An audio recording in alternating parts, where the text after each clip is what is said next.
নিয়েছে ছাত্রলীগ। রাজপথের রাজা হচ্ছে ছাত্রলীগ। রত্ন শেখ হাসিনার নামে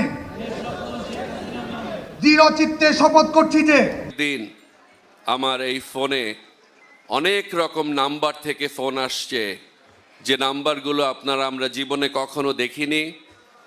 ফোন করে বলে এফডিসিতে গেলে মেরে ফেলবে, হাত পা ভেঙে দেবে, আমি রিয়াজকে তারা খুন করবে। 16 ডিসেম্বর মহান বিজয় দিবস উপলক্ষে মহা সমাবেশের ডাক দিলেন ছাত্রলীগ। চলচ্চিত্রের সুপারস্টার রিয়াজকে দেখা যায় ছাত্রলীগের পাশে। 16 ডিসেম্বরকে কেন্দ্র করে শেখ হাসিনাকে দেশে ফিরিয়ে আনার তুমুল আলোচনা চলছে। প্রিয় দর্শক, বিস্তারিত জানতে সম্পূর্ণ ভিডিওটি দেখতে থাকুন। ছাত্রলীগের সাদ্দাম হোসেন বলেন, 16 ডিসেম্বর মহান বিজয় দিবস উপলক্ষে আমাদের ছাত্রলীগের বিশাল মিছিল বের হবে। 16 ডিসেম্বর শেখ হাসিনাকে দেশে ফিরিয়ে আনার শপথ গ্রহণ করেন ছাত্রলীগের সভাপতি সাদ্দাম হুসাইন ও ছাত্রলীগের সদস্যবৃন্দু। 16 ডিসেম্বরকে কেন্দ্র করে দেশের মাটিতে যেন শেখ হাসিনাকে ফিরিয়ে আনা যায়, এরকমই পরিকল্পনা করছেন সুপারস্টার রিয়াজ। 16 ডিসেম্বরকে নিয়ে হুমকির শিকার হতে হচ্ছে চলচ্চিত্রের সুপারস্টার রিয়াজকে। ভেঙে দেবে, আমি রিয়াজকে তারা খুন করবে।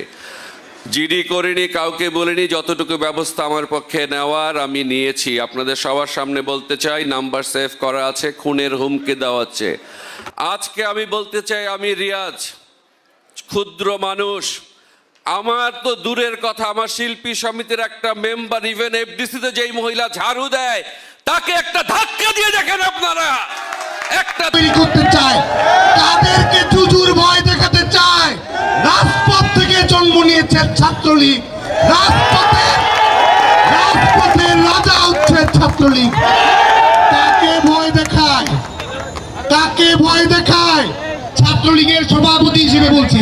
প্রিয় দর্শক, আপনার কি মতামত তা অবশ্যই কমেন্টে